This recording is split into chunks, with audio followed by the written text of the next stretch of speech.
प्रतिरोध का संयोजन में दूसरा नंबर जो है समानांतर क्रम का संयोजन। समानांतर क्रम में प्रतिरोध का संयोजन कैसे किया जाता है उसको आज देखते हैं। देखिए समानांतर क्रम में प्रतिरोध का संयोजन इस परिपथ में 2 या 2 से अधिक किया गया है, यानी 5 किया गया है।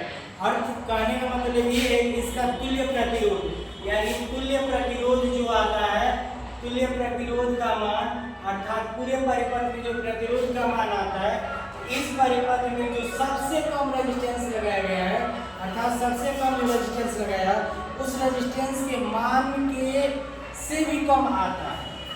और पहले तो देखते हैं कि इसका सूत्र का प्रतिपादन कैसे किया गया है। देखिए हमने अभी ओम्स का पढ़ा है V = IR, इसमें I का I बराबर हो जाएगा हमारा V/R, ऐसे हो जाएगा। अब देखिए क्या करेंगे, V ये है तो V के बाद में हमारा I बराबर V/R हो जाएगा। यहाँ R1 है अर्थात यहाँ पर V1 वोल्टेज लगेगा, यहाँ पे V2, यहाँ पे V3, यहाँ पे V2। इस परिपथ में जो हमारा करंट बहेगी I1 V1/R1 के बराबर होगी। यहाँ इसमें जो I2 होगी V2/R2 की जगह पर, इसमें जो I3 है V3/R3 की जगह पे, I4 V4/R4 की जगह पे और I5 V5/R5 के बराबर होगी। अब देखिए श्रेणी में हम क्या करते थे, V बराबर V1 + V2 + V3 ऐसे परिपथ लगाते थे। समानांतर में I बराबर I1 + I2 + I3 + I4 + I2 लगाते। चलिए अब क्या करते हैं कि इसके मान को इसमें पुटअप कर देते हैं, यानी I का मान जो है इसको यहाँ पुटअप कर देंगे, इसका मान जो ये है इसको यहाँ पुटअप। इसी तरह I1 I2 I3 I4 और I5 का मान यहाँ पे पुटअप कर। श्रेणी क्रम में करंट का मान पूरे परिपथ में एक समान है।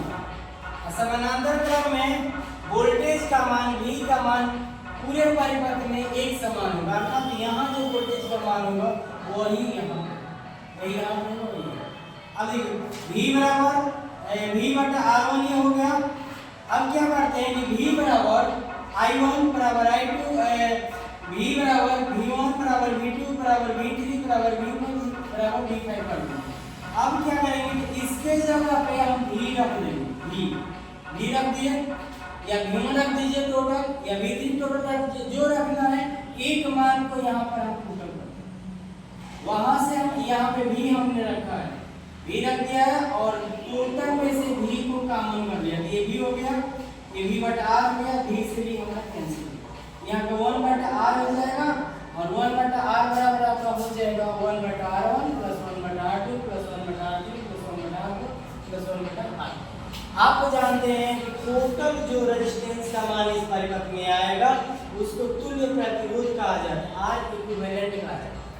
R इक्विवेलेंट तो 1/R इक्विवेलेंट इतना हो जाएगा। ये आपका समानांतर क्रम में रेजिस्टेंस की वैल्यू आया। ये टोटल रेजिस्टेंस का मान इस परिपथ में जो सबसे कम रेजिस्टेंस का मान होगा उससे भी कम आता है। धन्यवाद।